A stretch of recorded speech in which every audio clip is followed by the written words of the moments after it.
Hello everyone, welcome in Mahesh Kitchen and Home Puja and Devdarshan also. आणि आदिशक्ती महेश्वरी पासून म्हणजे जे देवीचं प्रत्यक्ष नाव आहे, सर्वांना वेगवेगळे नाव देण्यात येतात असं काही नसतं. सर्व स्वरूप एकसारखेच आहे आणि सर्व स्त्रिया समानच आहेत बरं का.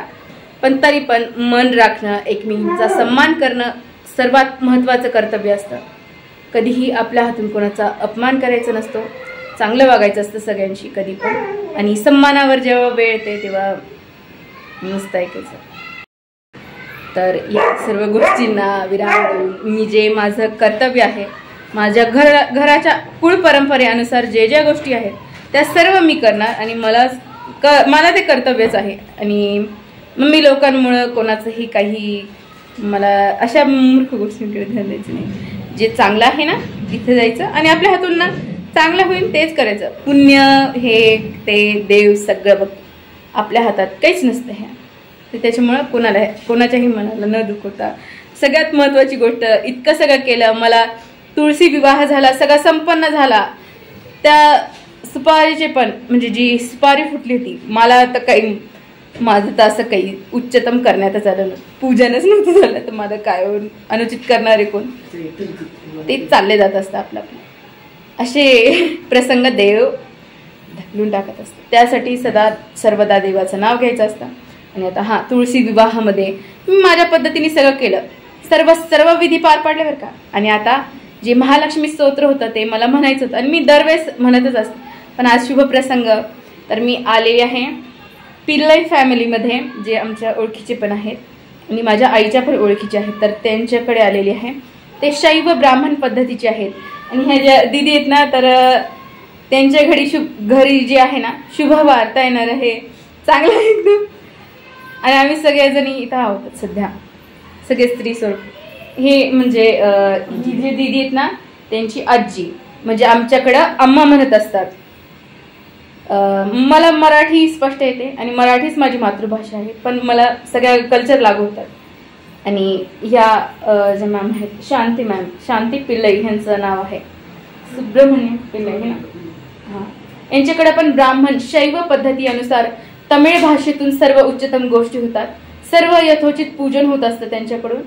आणि आहार जो राहतो तो शुद्ध ब्राह्मणी आहार असला पाहिजे स्त्रीचा, हे सांगण्यात आलेले आहे, मला सांगण्यात आलेले आहे. मला सर्वांना सांगणं गरजेचं आहे म्हणून तेच करत असते बरं का. आपलं समजून करत असते, मला कोणता अधिकार नाही. ते शंकराचार्य जे आहेत ना, तर ते शंकराचे पण आचार्य म्हणजे गुरुजी आहेत, बालक स्वरूपात होते ते.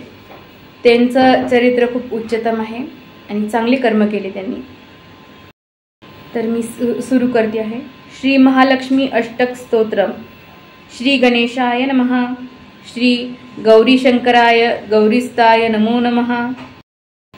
नमस्तेस्तु महामाये श्रीपीठे सुरपूजिते शंखचक्र गदा हस्ते महालक्ष्मी नमोस्तुते.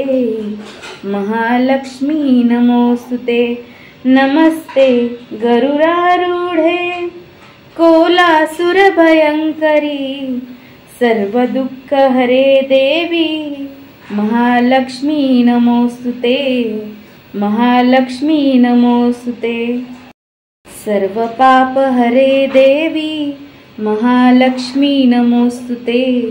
महालक्ष्मी नमोस्तुते. सिद्धि बुद्धि प्रदे देवी भुक्ति मुक्ति प्रदायिनी मंत्रमूर्ते सदा देवी महालक्ष्मी नमोस्तुते. महालक्ष्मी नमोस्तुते. आद्यंतरहिते देवी आदिशक्ति महेश्वरी. आद्यंतरहिते देवी आदिशक्ति महेश्वरी. योगज्ञे योग संभूते महालक्ष्मी नमोस्तुते. स्थूल सूक्ष्मे महारौद्रे महाशक्ति महोदये महापाप हरे देवी महालक्ष्मी नमोस्तुते. महालक्ष्मी नमोस्तुते. पद्मासनस्थिते देवी परब्रह्मस्वरूपिणी पद्मासनस्थिते देवी परब्रह्मस्वरूपिणे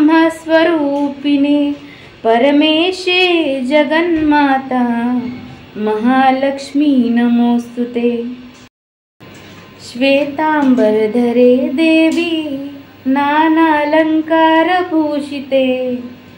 जगस्थिते जगन्माता महालक्ष्मी नमोस्तुते महालक्ष्मी नमोस्तुते। स्थूल सूक्ष्मे महारौद्रे महाशक्ति महोदये सर्वपापहरे देवी महालक्ष्मी नमोस्तुते महालक्ष्मी नमोस्तुते। इति श्री शंकराचार्य रचित महालक्ष्मी स्तोत्रम संपूर्णम्।